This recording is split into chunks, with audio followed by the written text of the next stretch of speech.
रज्जो, तू यहाँ? तू आज काम पे भी नहीं आई? आज मन्नू की स्कूल की बस लग गई है ना, इसलिए इसको छोड़ने आई थी। स्कूल की बस?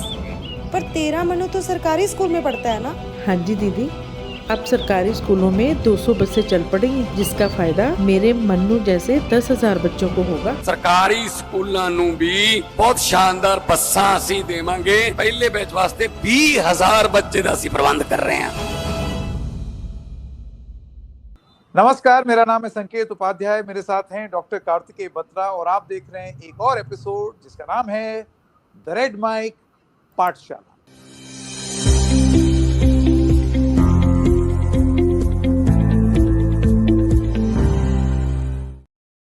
तो आप जानते हैं जब जब चुनाव होता है तो डॉक्टर बत्रा चुनाव जिस राज्य में हो रहा है उसका एक विश्लेषण लेकर के हम लोगों के सामने आते हैं, कुछ ऐसे चार्ट्स लेकर के आते हैं, कुछ ऐसी बातें रीजन्स के बारे में बात करते हैं, अलग अलग तरीके से हमको समझाने की कोशिश करते हैं कि उस राज्य में चुनाव को देखा जाए तो कैसे। दिल्ली, जहां पर डॉक्टर बत्रा ने बड़ा समय बिताया है, हमने भी, तो एक तरीके से गृह जनपद मान लीजिए। वहां की किस तरीके की कैलकुलेशन है, आंकड़े क्या कहते हैं, वो सारी चीजें आज डॉक्टर बत्रा हमको बताएंगे। तो आपका बहुत बहुत स्वागत डॉक्टर कार्तिकेय बत्रा। इससे पहले कि आप हमें ये बताएं कि वो फैक्ट्स एंड फिगर्स क्या हैं, कुछ एक अगर आप एक शुरुआत में कर्टन रेजर करना चाहें, हमें बताना चाहें कि किस तरीके से देखा जाए इस चुनाव को, why is it so interesting. संकेत में एक काउंटर इंट्यूटिव बात बोलूंगा, आप नाराज मत होइएगा मुझसे। हाँ, लेकिन दिल्ली का एक वोटर होने के नाते मैं काफी उदास हूं इस चुनाव को लेकर, क्योंकि मुझे लगता है कि दिल्ली का पावर स्ट्रक्चर अब ऐसा हो गया है कि ये चुनाव is more about politics and less about governance.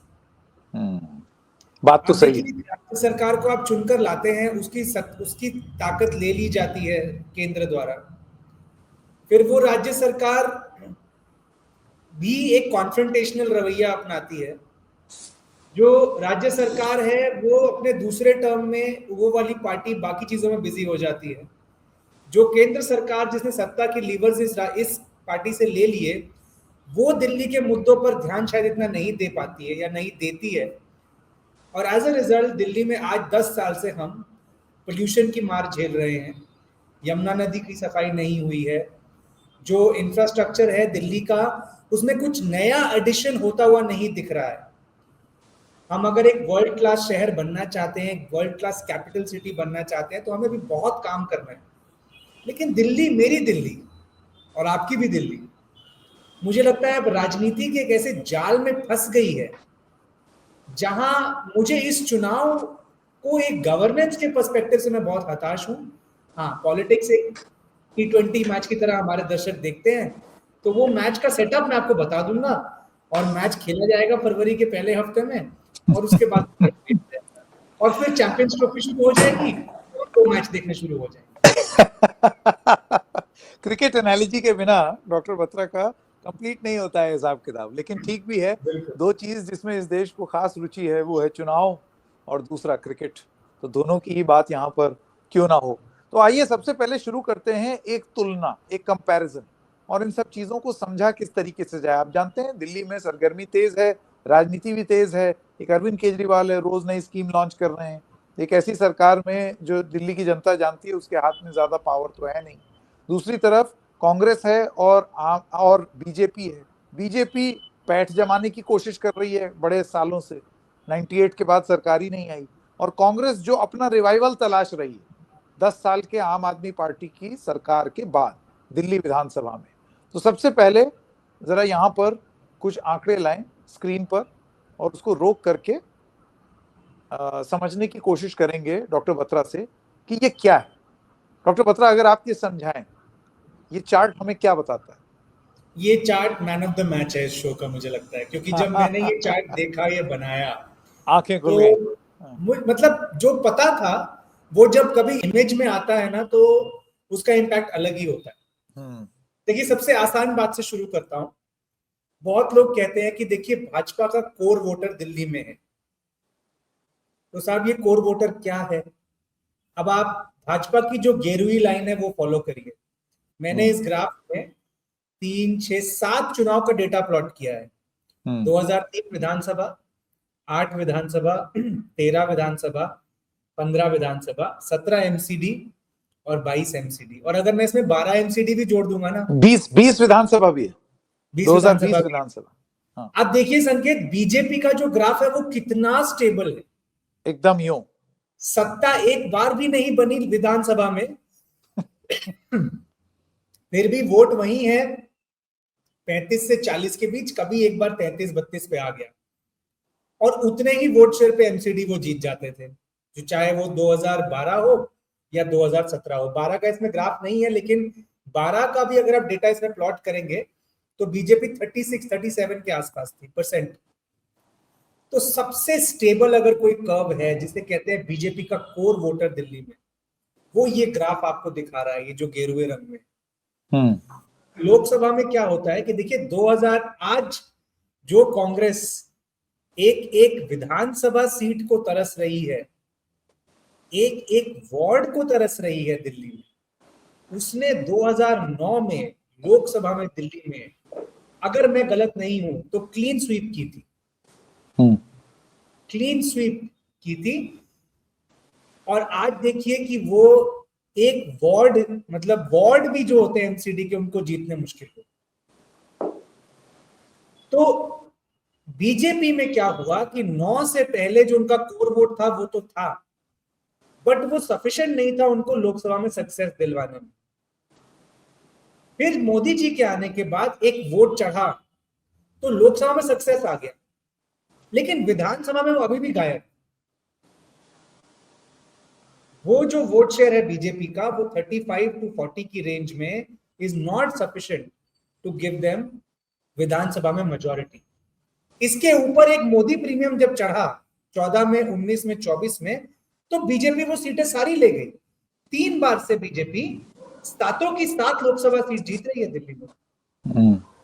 लेकिन उसी के बरक्स आप देखिए, जितनी वो लोकसभा में सीटें लाती है उतनी वो विधानसभा में सीटें लाने में स्ट्रगल करती है। कि मेरे पास 7 लोकसभा सीटें हैं, लेकिन 7 विधानसभा में आएंगी या नहीं ये कंफर्म नहीं होता। बट इसके बावजूद बीजेपी का जो वोटर है वो बिल्कुल कमिटेड, और इनफैक्ट अगर आप 15 के बाद देखें तो जो ट्रेंड है वो ऊपर की तरफ ही जा रहा है, वो 40 को टच कर रहा है। तो पहली तो ये बात हो गई। अब दूसरा मैं आपसे पूछता हूं, आपको इसमें सबसे ज्यादा कैची क्या चीज लग रही है इस ग्राफ में? जाहिर सी बात है, आपने बीजेपी से शुरू किया क्योंकि वो एक स्टेबल लाइन है।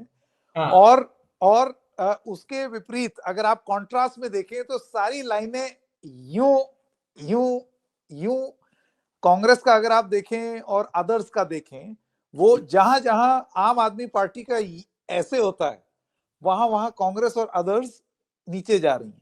लेकिन मुझे जो इंटरेस्टिंग चीज लग रही है वो है 2017 का एमसीडी चुनाव या उसके बाद 2022 का एमसीडी चुनाव, जिसमें ऐसे ऐसे हारमोनियम बज रहा है ये दिल्ली में, और वो भी विपक्ष की स्पेस में।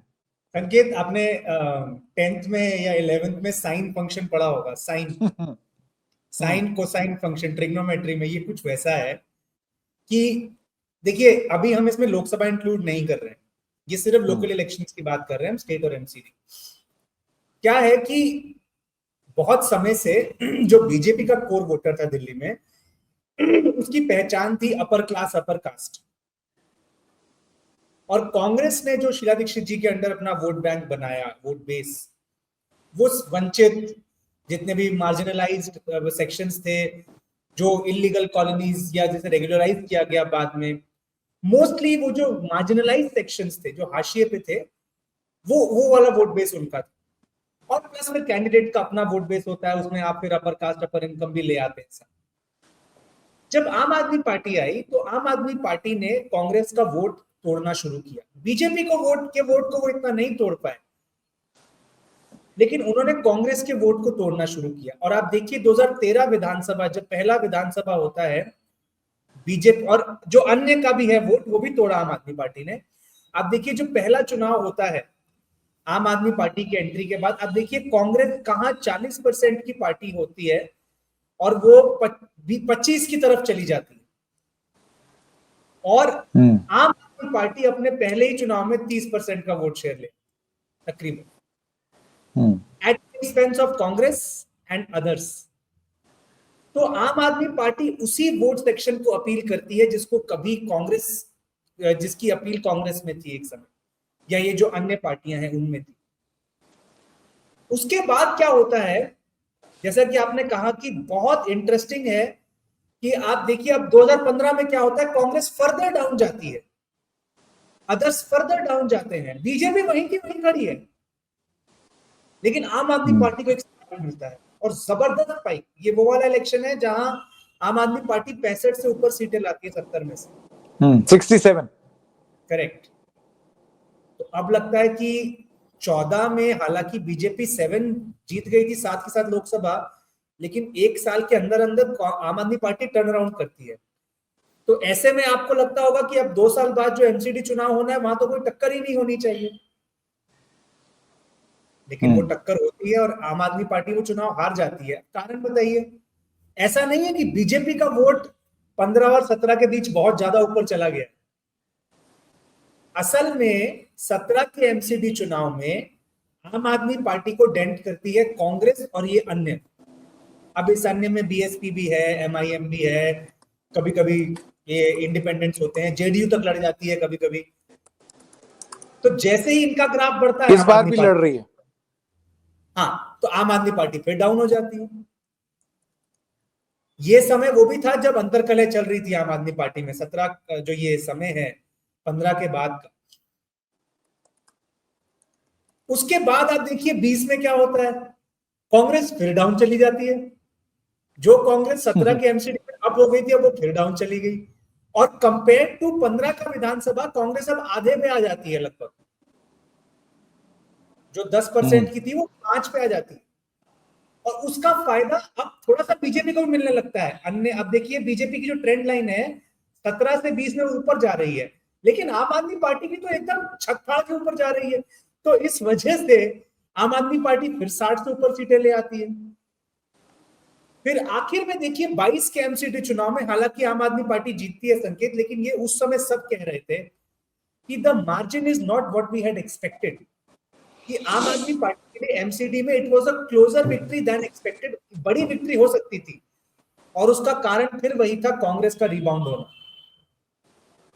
आप देखिए कांग्रेस के विधानसभा से 22 एमसीडी में थोड़ा सा रिबाउंड करती है, थोड़ा मतलब 5 परसेंटेज पॉइंट, करेक्ट, वो काफी होता है, और अन्य भी करते हैं, वो काफी होता है आम आदमी पार्टी को इतना नीचे लाने का कि जो बड़ी विक्ट्री हो सकती थी आम आदमी पार्टी की, वो एक छोटी विक्ट्री बन के रह जाती है एमसीडी। कहने का तात्पर्य ये है कि जहां बीजेपी का एक कोर वोट बैंक है और उसको उसके ऊपर जोड़ना है, आम आदमी पार्टी और कांग्रेस का वोट बैंक कहीं ना कहीं कॉमन है काफी हद तक, और इसी वजह से लोकसभा 2024 में ये साथ में चुनाव लड़े थे और एक रीजनेबल परफॉर्मेंस दिया था। अगर आप अलायंस को देखें तो 2 सीटें तो मतलब 1 लाख के कम के मार्जिन से हारे थे। तो ये जो ग्राफ है ये बहुत सलीके से आपको ये बताता है कैसे कांग्रेस और आम आदमी के फॉर्च्यून्स, आम आदमी पार्टी के और अन्य, ये जो 3 कोण हैं इनके फॉर्च्यून्स आपस में जुड़े हुए हैं, और ये एक जीरो सम गेम है। जीरो सम गेम मतलब या आप जीतोगे या मैं जीतूंगा, दोनों नहीं जीत सकते। तो मुझे लगता है ये बहुत इंटरेस्टिंग ग्राफ है मेरे हिसाब से। बहुत इंटरेस्टिंग है, और इसमें मुझे ऐसा लगता है कि यही ग्राफ देख करके साथ तो आए, लेकिन एक जरूरत महसूस हुई कि अब अकेले लड़ करके देखें, क्योंकि अगर ये ट्रेंड लाइन कांग्रेस की अगर ये और ऊपर जाती है तो आप समझ लीजिए कि एक पार्टी जो 2015 से विधानसभा में एकदम जीरो ला रही है, जो कभी दिल्ली में जिनको हिला पाना मुश्किल था 15 साल तक, वो जीरो हो गए पिछले 10 साल से। उनको शायद उम्मीद जगती है यही ट्रेंड लाइन देख करके, यही ग्राफ देख करके, कि अगर हम अकेले लड़ेंगे तो शायद हम अपने आप को आम आदमी पार्टी के एक विकल्प की तरह दिल्ली की जनता के सामने प्रस्तुत करें, ना कि एक अलायंस पार्टनर की तरह। करेक्ट, लेकिन अब सवाल ये है कि इस प्रोसेस में क्या आप बीजेपी को एक जीत भेंट कर देंगे? ये बड़ा सवाल है और इसमें मुझे लगता है कि लेयर्स हैं। मैं अभी आपका शो देख रहा था जहां सौरभ कह रहे थे कि दलित वोटों में अगर टूटन है आम आदमी पार्टी से कांग्रेस की तरफ, तो ये एक पूरा समुदाय अगर थोड़ा बहुत शिफ्ट कर रहा है कांग्रेस की तरफ, तो ये आम आदमी पार्टी का लॉस होगा, मेजॉरिटी। जिस तरीके से 2022 के एमसीडी चुनाव में जो माइनॉरिटीज थी वो नाराज थी केजरीवाल जी से, तो वो कांग्रेस की तरफ गई, तो जो डेंट था कांग्रेस के गेन का वो आम आदमी पार्टी को पड़ा। जब एक समुदाय जा रहा है वोट बैंक का, तब ये प्रिडिक्ट करना कि कांग्रेस का नुकसान आम आदमी पार्टी को झेलना पड़ेगा, ये इजी है। लेकिन अगर कांग्रेस अपने कैंडिडेट्स के दम पर अच्छा कर रही है कि कस्तूरबा नगर में अभिषेक दत्त अच्छा कर रहे हैं, नई दिल्ली में संदीप दीक्षित अच्छा कर रहे हैं, अलका लांबा अच्छा कर रही है, तो वो वोट क्या केवल आम आदमी पार्टी से आएगा या बीजेपी से भी आएगा, ये कहना मुश्किल। अभिषेक दत्त जैसा व्यक्ति या संदीप दीक्षित जैसा व्यक्ति केवल कांग्रेस के सिंबल के वोट नहीं खींचेगा अगर वो अच्छा चुनाव लड़ेगा, वो बीजेपी के वोट भी तोड़ेंगे, क्योंकि वो उनकी पर्सनल एक इक्वेशन के वो वोट आ रहे हैं। बिल्कुल। तो एक फाइन पॉइंट है कि अगर समुदाय नाराज है आम आदमी पार्टी से जो कांग्रेस की तरफ जा रहा है, तो केवल आम आदमी पार्टी का नुकसान, केवल तो नहीं बहुत हद तक आप आम आदमी पार्टी का नुकसान कह सकते हैं। लेकिन अगर इंडिविजुअल कैंडिडेट्स की वजह से कांग्रेस का वोट शेयर बढ़ता है, तो वो नुकसान फिर दो धारी तलवार हो सकता है, बीजेपी के लिए भी और आम आदमी पार्टी। बिल्कुल, वेरी इंटरेस्टिंग। इनफैक्ट अगर आप इसमें देखें बीजेपी का ग्राफ ऊपर कब कब जाना शुरू हुआ, 2020 विधानसभा में याद कीजिए वो कैंपेनिंग जो बहुत हद तक पोलराइज हो गई थी, बहुत और ही मैं कहता हूं हाई डेसिबल विट्रियोलिक कैंपेन जिसे कहेंगे हम। सोचिए शाहीन बाग हो रहा है, सीए एनआरसी प्रोटेस्ट हो रहा है, और उसी सब के बीच में दिल्ली का चुनाव हुआ था, दंगे हुए थे, दंगों के आसपास का ये चुनाव है। और उसमें आप देखिए कि प्रदर्शन भारतीय जनता पार्टी का वोट शेयर एक्चुअली बढ़ा, लेकिन आम आदमी पार्टी का वोट शेयर बिकॉज कांग्रेस इतना ज्यादा गिर गई और वो स्प्लिट हुआ, दिल्ली के वोटर्स को ये लगा कि कांग्रेस को देने के बजाय अपना वोट आम आदमी पार्टी को दे दें। क्या वो ट्रेंड चेंज जबकि संकेत एक साल पहले ही लोकसभा में कांग्रेस आम आदमी पार्टी से अच्छा कर चुकी थी 2019 के लोकसभा चुनाव में।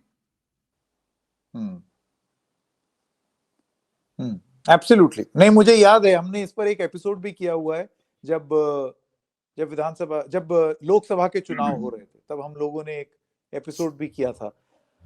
आइए अब अगला ग्राफिक यहाँ पर दिखाएं, बहुत ही फैसिनेटिंग, मतलब ये एक ग्राफ इतना कुछ बता देता है जिसकी आप कल्पना नहीं कर सकते, आइडिया मिल जाता है। इसके बारे में दर्शकों को बताएं, ये क्या है? ये एक ऐसा ग्राफ है जिसमें या दो ग्राफ हैं जिसमें अभी हमने जो बातें कही वो फिर से एक अलग फॉर्मेट में हम समराइज कर रहे हैं। वो समरी क्या है संकेत, कि 4 स्टेक होल्डर हैं, बीजेपी, कांग्रेस, आप और अन्य। इनका आप रिलेटिव परफॉर्मेंस देखिए अलग अलग तरह के चुनावों में 14 के बाद। बीजेपी दोनों ही ग्राफ में देखिए, जो सॉलिड गेरुआ है वो लोकसभा का परफॉर्मेंस है, जो दूसरा बार है वो विधानसभा का परफॉर्मेंस है, और तीसरा बार एमसीडी का। हर पार्टी के लिए सेम पैटर्न है।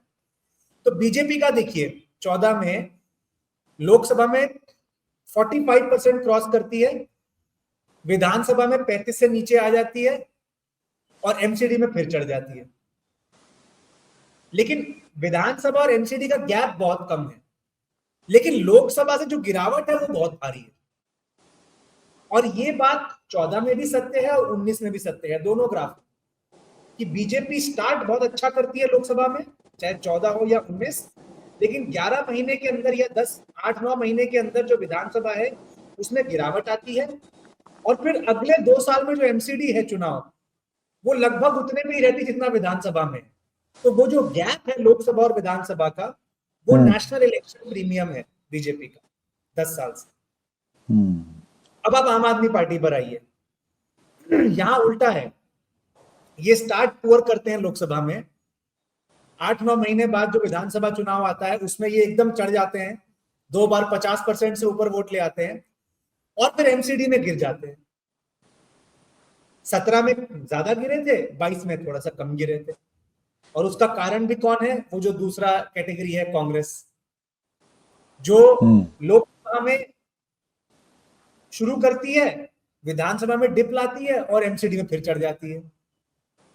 14 से 17 में भी यही हुआ और 19 से 22 में भी यही हुआ।